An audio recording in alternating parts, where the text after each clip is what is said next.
Hola, buen día a todos. Continuamos con nuestro devocional diario. El día de hoy toca capítulo 2 de Efesios, así que si no has visto o leído todavía este capítulo, te pido que le pongas pausa al video, lo leas y le des play de vuelta cuando hayas terminado de leer el capítulo completo de Efesios 2. El día de ayer estábamos viendo Efesios 1, donde estábamos hablando de la identidad que nosotros tenemos en Cristo, así que ahora vamos a ver lo que Él hace por nosotros y vamos a ponerle por título a este devocional: Salvos por gracia. Primero, en el versículo 1 de este capítulo 2 podemos leer que Él dice: y Él os dio vida a vosotros cuando estabais muertos. Primero que nada, cuando dice y Él, está retomando lo que vimos el capítulo anterior de Cristo, lo que Cristo hace por nosotros. En los últimos versículos del capítulo 1 nos está hablando de Él, de que ahora todo principado, toda autoridad está sobre Él, todo señorío, todo nombre está sobre Cristo. Y luego continúa el capítulo 2 diciendo: y Él, es decir, Cristo, nos dio vida a nosotros cuando estábamos muertos. Así que ahora vamos a hacer una separación entre Cristo y el hombre. Vamos a ver por un lado lo que el hombre hace o lo que el hombre hacía, y por otro lado lo que Dios hace a través de Cristo, quien es Dios mismo. Primero vemos que Él dice y Él, quien Cristo nos dio vida a nosotros.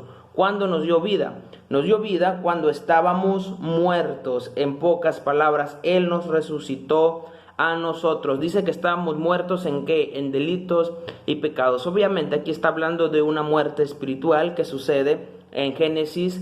Cuando el hombre cae, desde ese momento muere espiritualmente el hombre. Y ahora nosotros no podíamos hacer absolutamente nada hasta que Cristo llega a nuestras vidas, y es entonces que nosotros volvemos a tener vida. Pero hay algo que tenemos que entender aquí. Dice en el versículo 2 que nosotros estábamos en otro tiempo, es decir, en este momento tú y yo ya no estamos muertos en nuestros delitos y nuestros pecados. Una vez que estamos en Cristo, que analizamos en el capítulo anterior, una vez que nosotros estamos en Cristo, ahora tenemos vida, porque Él es el que nos da vida. Entonces, en otro tiempo nosotros estábamos muertos en nuestros delitos, nosotros estábamos muertos en nuestros propios pecados. Y dice el versículo 3, ¿quiénes son los que estaban muertos en sus delitos y quiénes estaban muertos en sus pecados?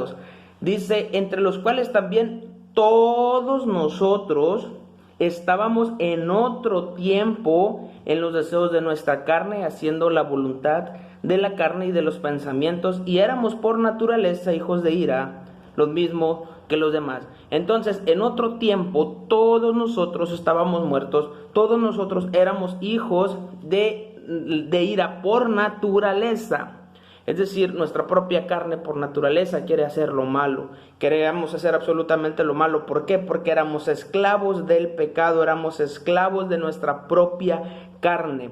Y dice en el versículo 4, pero Dios nos amó, aun cuando nosotros éramos muertos en pecado. Dice en versículo 4 y el versículo 5, dice Dios en el 4, pero Dios, que es rico en misericordia por su gran amor que nos amó, y dice el 5, palabra clave, aún estando nosotros muertos en pecados. Aún, esa palabra aún le da un significado total. Hemos escuchado a muchos que dicen ven tal y como eres, pero la realidad de las cosas es que aquí la Biblia nos está diciendo otra cosa. Nos dice que no nos ama tal y como somos, que nos ama a pesar de lo que somos, y eso es muy diferente. Por eso dice aquí, aún cuando éramos pecadores, aún cuando todavía estábamos muertos en nuestros delitos y nuestros pecados, Dios mismo es el que nos salvó, el que nos amó.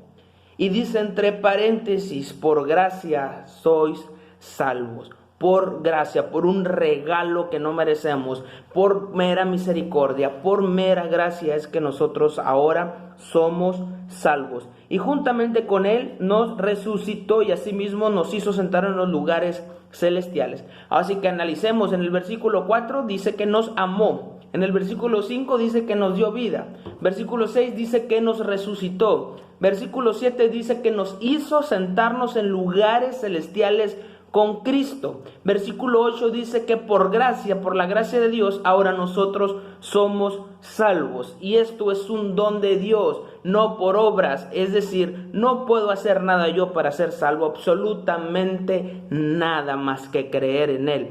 Todo es por gracia, porque Él le plació que nosotros fuésemos salvos. Así que ¿Qué es lo que hicimos nosotros? Nosotros no hicimos nada, no podíamos hacer nada si nosotros estábamos muertos. No podíamos tomar alguna decisión nosotros si nosotros estábamos muertos.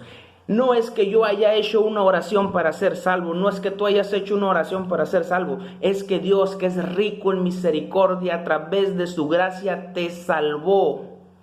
Todo lo hizo Él. Antes nosotros estábamos muertos, antes nosotros estábamos lejos, antes nosotros estábamos necesitados, antes necesitábamos de las obras de la ley para poder ser salvos, teníamos que cumplir